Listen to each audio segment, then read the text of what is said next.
નમસ્કાર મિત્રો. આ વિડીયો મેં મારા સર્જરી પછીના અનુભવને શેર કરવા માટે બનાવ્યો છે. મારું નામ નીતાબેન શાહ છે. મારી ઉંમર 66 વર્ષ છે.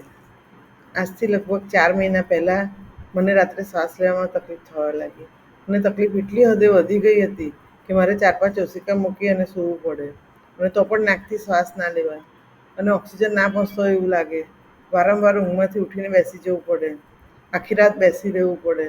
અને એના પછી બીજા દિવસે આખો દિવસ શરીરમાં સ્ફૂર્તિ ના લાગે, પગમાં દુખાવો રહે, બ્લડ પ્રેશર વધી જાય અને બીજી ઘણી સમસ્યાઓ થવા માંડી હતી.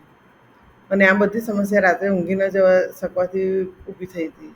આ તકલીફ વધી જવાથી જ્યારે ડૉક્ટર પાર્થ અમીન સરને બતાવ્યું ત્યારે તેમણે પ્રથમ તો ઓક્સિજન લેવલ ચેક કરવા માટે સ્લીપ એપિમિયા અને બીજા ટેસ્ટ કરાવ્યા. ટેસ્ટના રિપોર્ટ સારા ના આવવાથી તાત્કાલિક સર્જરી કરવી પડે એવી જરૂરિયાત ઊભી થઈ. હવે પ્રશ્ન એ હતો કે 66 વર્ષની ઉંમરે સર્જરી કરાવવી કે ના કરાવવી.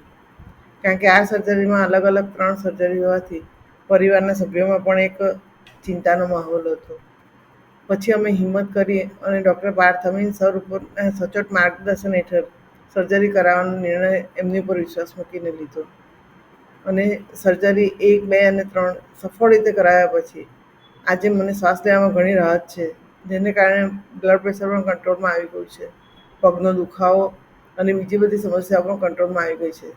સંક્ષિપ્તમાં મારે એટલું જ કહેવું છે કે જે ઉંમરની ચિંતા કર્યા વગર જો તમારે સ્વાસ્થ્યના સુધારા કરાવવા માટે સર્જરી કરાવવાની જરૂર પડે તો 100% કરાવજો. મારા સુધારેલા સ્વાસ્થ્ય માટે હું ડૉક્ટર પાર્થ અમીન સરનો, તેમની ટીમનો તથા મેડીહિલ હોસ્પિટલનો ખૂબ ખૂબ આભાર વ્યક્ત કરું છું. કારણ કે તેઓએ અને તેઓની ટીમે હંમેશા સારામાં સારી ટ્રીટમેન્ટ, 24/7 ઇમરજન્સી સપોર્ટ અને હંમેશા બેસ્ટ ગાઈડન્સ અને સાથ અને સહકાર આપ્યો છે. Once again thanks a lot to Dr. Parth Amin sir and his team, whole staff of Mediheal Hospital. Thank you.